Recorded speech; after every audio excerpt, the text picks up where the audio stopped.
All right. Welcome back in to MCU Edge, and I'm Jake Ellenbogen. I'm going to be covering, assuming that you've already seen it, make sure that you've seen it, spoiler heavy video coming up here. I'm going to be covering the Hawkeye finale last night. A lot of stuff went down. I thought it was really good. There were parts I really didn't care for, and that includes the god-awful, and I understand it was a joke, but I thought it was kind of lame, the god-awful post-credit scene, which was literally just that stupid song, I Can Do This All Day, the Rogers musical. I hated it, I hated it, I hated it. Absolutely despised it. So, welcome in. Hope you guys enjoyed the season finale of Hawkeye. As of right now, and this can change, but as of right now, there is not a Marvel project pretty much until May, since Doctor Strange and the Multiverse of Madness was pushed back from March to May and really has been pushed back multiple times. On top of that, you have the Disney Plus series that are coming. We're not really sure when Secret Invasion, dealing with the Skrull invasion, when that is going to come. It's said to be 2022 at some point. I have a feeling that we're going to get She-Hulk probably around at the beginning of quarter one, so January, February, because there's just too much dead space up until Multiverse of Madness, and I do not expect Marvel to stand pat until May. I just don't expect that. They have this momentum going, this rhythm that they're in. I don't expect them to stand pat until May to release a project. So, welcome in, Ami YS. Let's go. Yes, thank you so much for being in here. But yeah, so let's talk about last night. First off, it starts off Kingpin, right? We finally see Kingpin, and there was rumors that Kingpin, or rather Vincent D'Onofrio, who played Kingpin in the Daredevil series, was going to wear a fat suit. I immediately hated that idea, and I was really concerned that he legitimately was going to.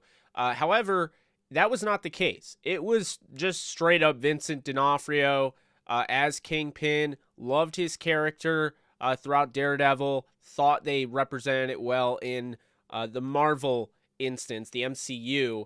Thought he was really good last night. I mean, I understand there are some complaints. There's some WTF moments, but all in all, I thought Vincent D'Onofrio as Kingpin worked. I thought they did a good job with it. Would I change anything of how, it was done? A lot I'd probably change, but, they introduced Yelena Belova, reintroduced her. She was in the Black Widow series. And then they reintroduced Kingpin, who wasn't even in the MCU yet. I think the issue that people are having, when I woke up today and I saw it, I think people, the issue people are having is that they feel like there was a lot that was going on and they kind of rushed it.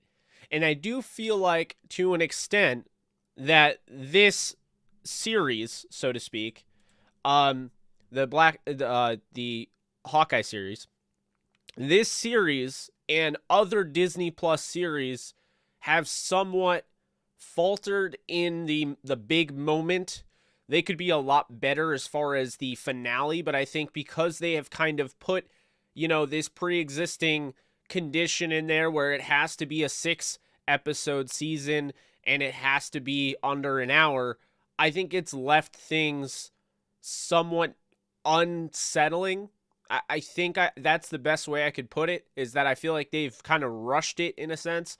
I didn't feel that way until this episode, but there were times where, I enjoyed the hell out of this episode, but there were times where it's like, all right, it seems to me like you're kind of pushing for the ending here, and you don't really have an ending. And of course, this ends on a cliffhanger, which you would expect.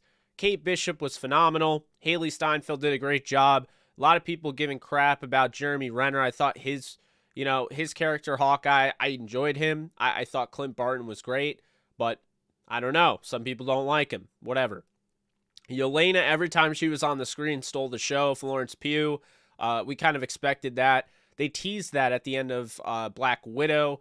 And then, Vincent D'Onofrio, we only saw him in like a true one episode with him actually talking and having dialogue. And I thought it worked very well. Now, we already know that the Echo series is coming. We know that. But I have, and this is the huge spoiler heavy part. So please, if you haven't already seen it, back out now. I don't want to spoil it for you. But the ending of this show, okay? I understand they panned away with the camera. It just seems so unnecessary to have Echo kill off Kingpin or make you think she killed off Kingpin when clearly that's not going to happen. They would not have introduced Kingpin, and they would not have gone out of their way to bring back Vincent D'Onofrio and a character that literally is a villain that so many people love. They would not have done that just to kill him off at the end. So, no, I don't think Kingpin is dead. I don't think that's even a question. I think, if anything, she shot him and it went into his bulletproof vest, which he was wearing. And if she didn't shoot him and she got shot, she's not dead because there's literally going to be an Echo season. So, I don't buy into that. So I think that was a little weird.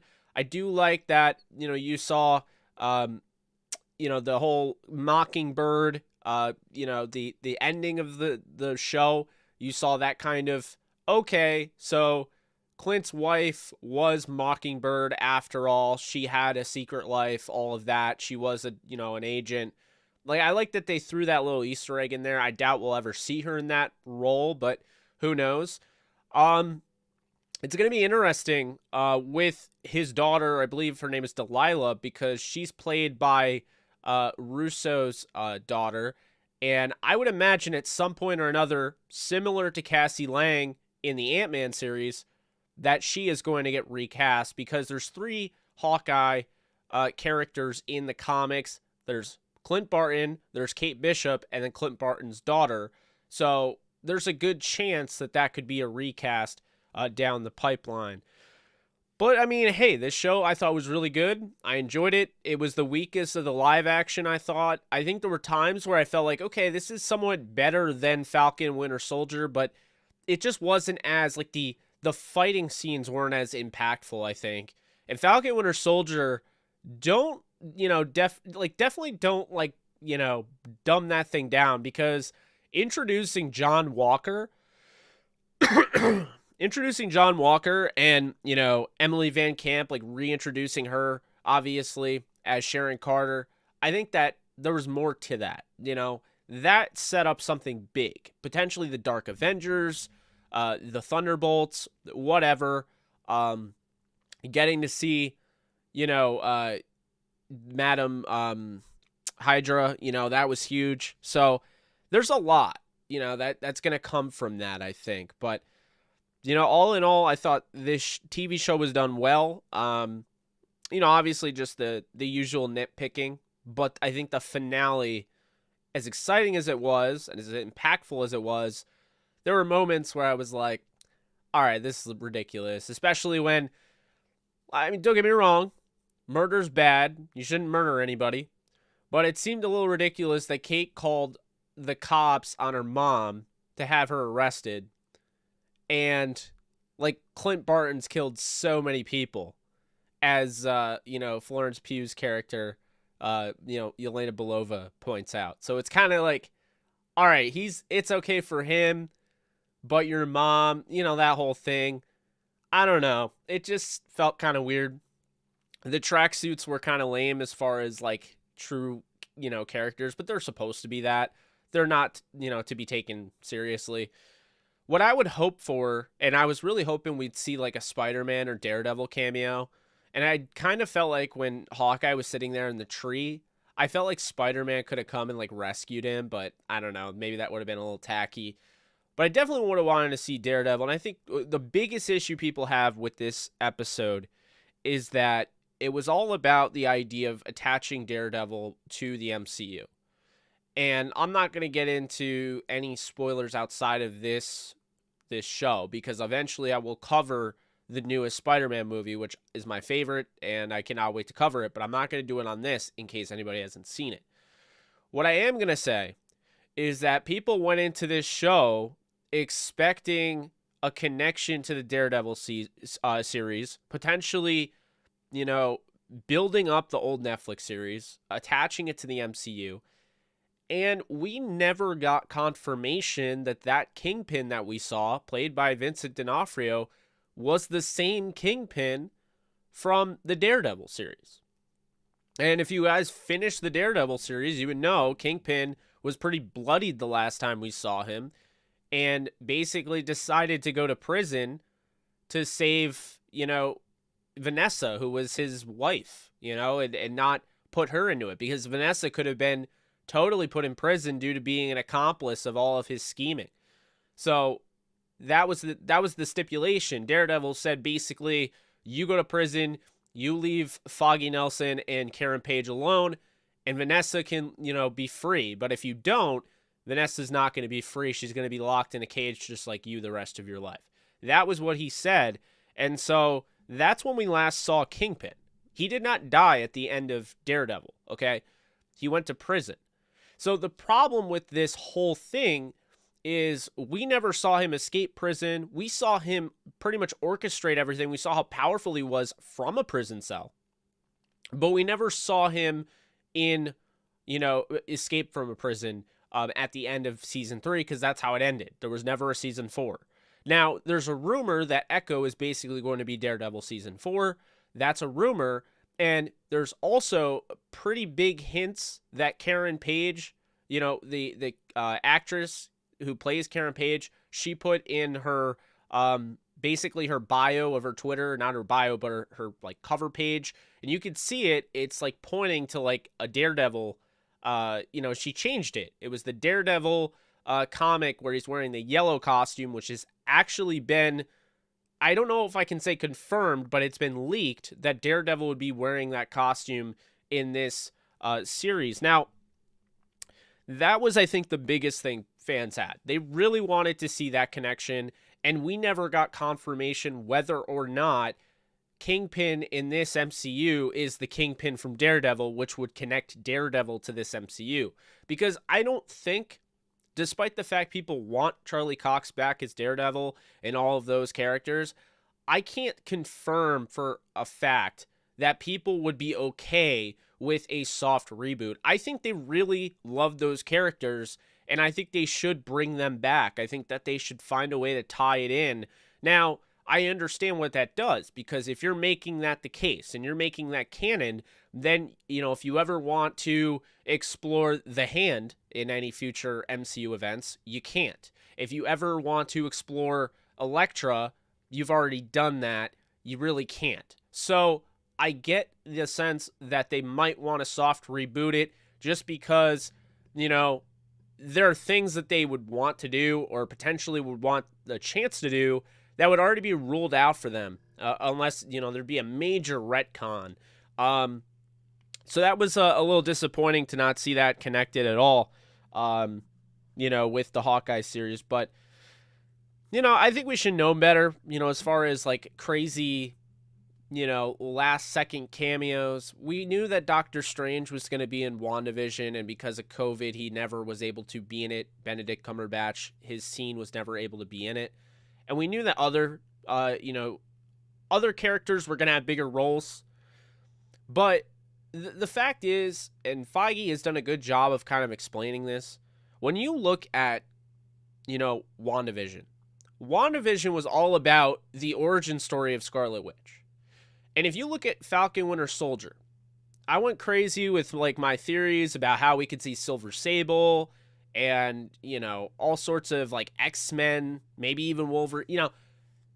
We missed the point in that regard, because while we're really excited how these tie into each other and you do get character reveals, a lot of these are for origin stories. Like, this is how Falcon became Captain America, and then you look at, say, Loki, and it's like Loki was massive, and we got Kang and Loki, and we got Sylvie, and those are great characters, and Mobius, great character.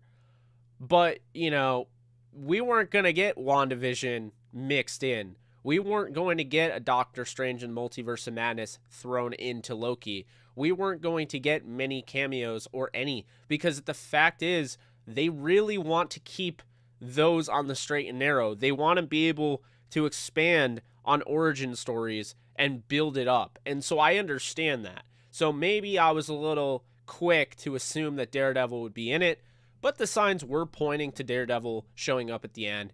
And I think the thing that probably pisses people off the most, and definitely me the most, is the fact that while we didn't get any confirmation that there was any sort of canon, Daredevil became canon or not, we did get totally laughed at and humiliated for people that stayed up late like myself, went through the end credits and waited through all of it, and they showed that stupid Rogers musical. Unless there's something in there that I did not notice, that was a pure and utter waste of time. I kind of opened it up with that take at the beginning. I was pretty furious because I felt like that was an opportunity to put a Daredevil Easter egg in there. Something, maybe put a Daredevil cameo, maybe put a Spider-Man cameo, maybe do something that, signals, okay, Kingpin's not dead, all of that. But no, we got a Rogers musical scene that we already saw earlier in the show when Clint takes his kids to see the Rogers musical. I just really hated it. I really did. It just left a bad taste in my mouth, but that was their way of saying happy holidays, I guess, whatever. Next holiday season, we're going to get Guardians of the Galaxy holiday special. I don't know as to why. I don't know what that entails. It seems like it's just a kid pleaser. It's going to be for the little kids. I don't know. But I'm not a super fan of it for that. But that concludes the 2021 MCU slate. We had some incredible moments, being able to see, WandaVision to kick off the year, to see Loki, Falcon, Winter Soldier. What If, by the way, I don't think gets enough credit. I think it's the weakest of all of the, Disney Plus shows that came out for Marvel, but it was really good, and that is not a knock on it. Really enjoyed Hawkeye. There was a chance we were going to get Miss Marvel or She-Hulk at the end of this year. Those have both been pushed to 2022.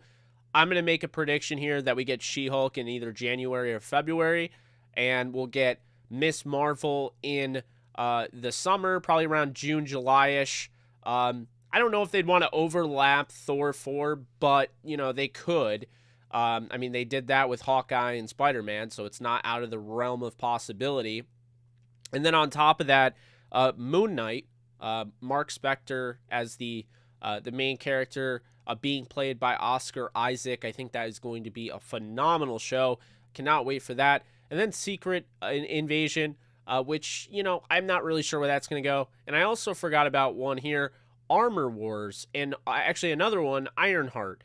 Those have also been told that they are going to be in 2022. So with all those shows, it really begs to question when all of them are going to release, and it pretty much confirms that Marvel's not going to stand pat until May, because if you're going to release all those shows in 2022, you have to spread them out, and there wouldn't be enough time if you waited until May with Doctor Strange in the Multiverse of Madness to release others. So my guess is that we get a season 2 for Hawkeye confirmed very soon by a director, a producer, what have you. And then I think, early quarter 1 of 2022, we're going to get She-Hulk and maybe another show, maybe like an Ironheart or something to kind of tie us over before we get into the Multiverse of Madness. After that, we're probably going to get Miss Marvel and her origin story. And then not long after that, I think Secret Invasion, and I think the holidays, they'll wrap it up with Moon Knight. That's not including all of the movies that are on the slate. And there is a chance that Wakanda Forever, the Black Panther 2 movie that's coming out, could be pushed to 2023. It was originally going to be in the middle section of 2022, and now all of a sudden we're looking at the end of 2022, which leads me to believe there's a very big possibility that it could end up in 2023. A lot of stuff going on there. Stuff with Letitia Wright getting hurt and delaying the project. Things along that nature. It's not going too well. So that could definitely be in jeopardy of being released in 2022. For those of you that are wondering, rewatching this or watching this live, not many, but